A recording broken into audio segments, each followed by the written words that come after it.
Do you know this feeling when you realized that a goal you've set is unreachable?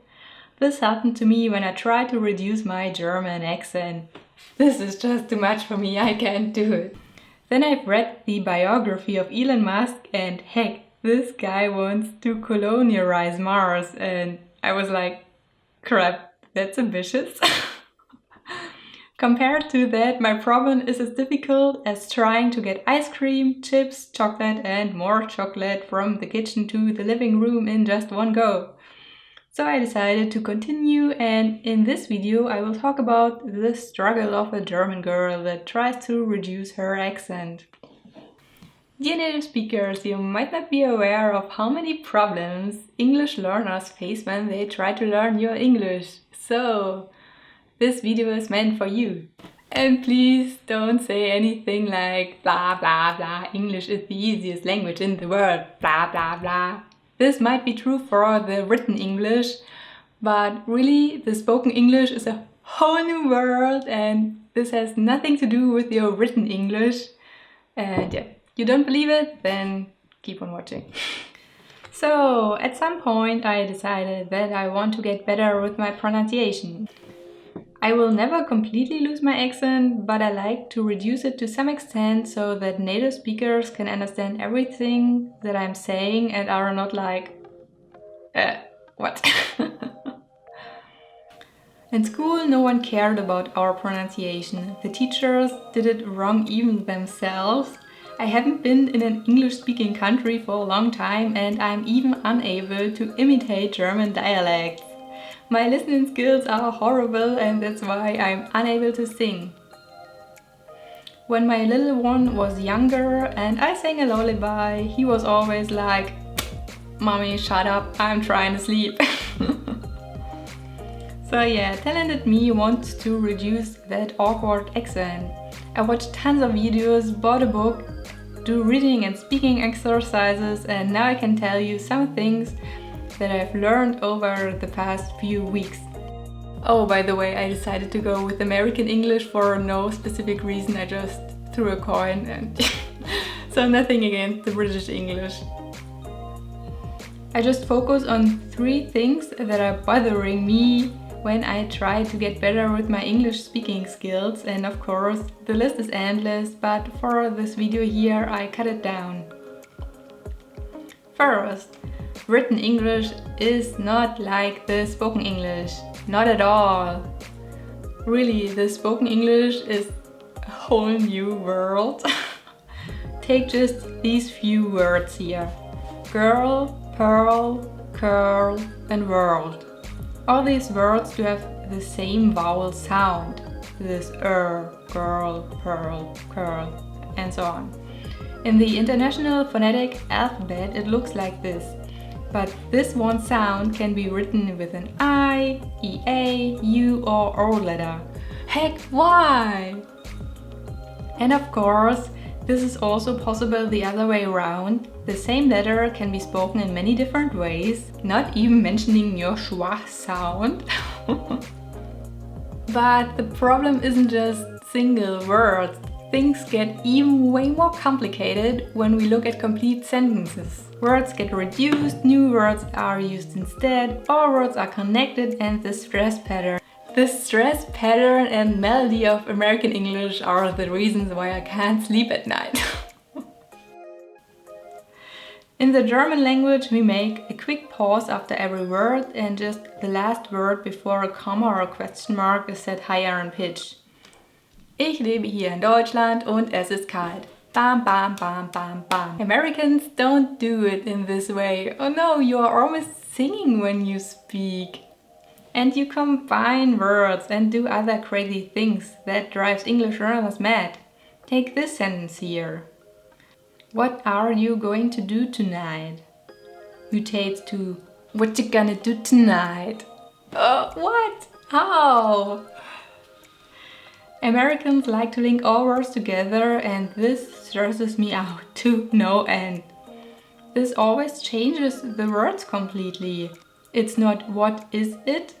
That would be too easy. It's what is it? Like really, the words are changing in your spoken language. In German we are pronouncing every word separately and then make a quick pause. Und was ist mit dir? That's why we are doing this in English too and say, and what about you? So just making a little quick pause, which sounds like we are still speaking like Nazis to Americans. Which is no, this is just our language.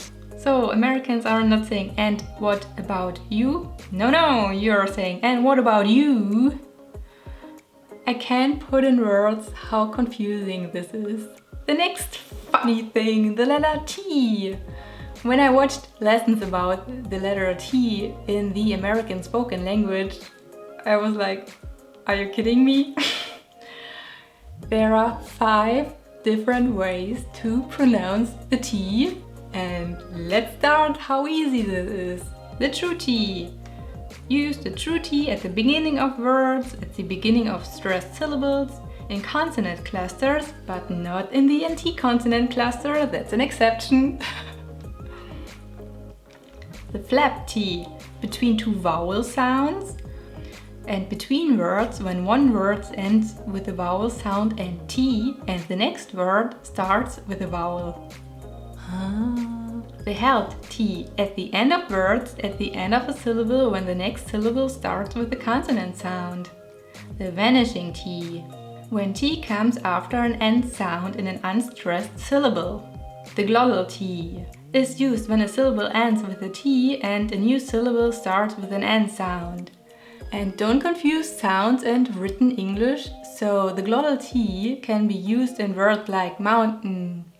It's not written with a T and an N, it's about the sounds. You are not saying mountain, you are saying mountain. It's so easy to know what T to use. It's such an easy language.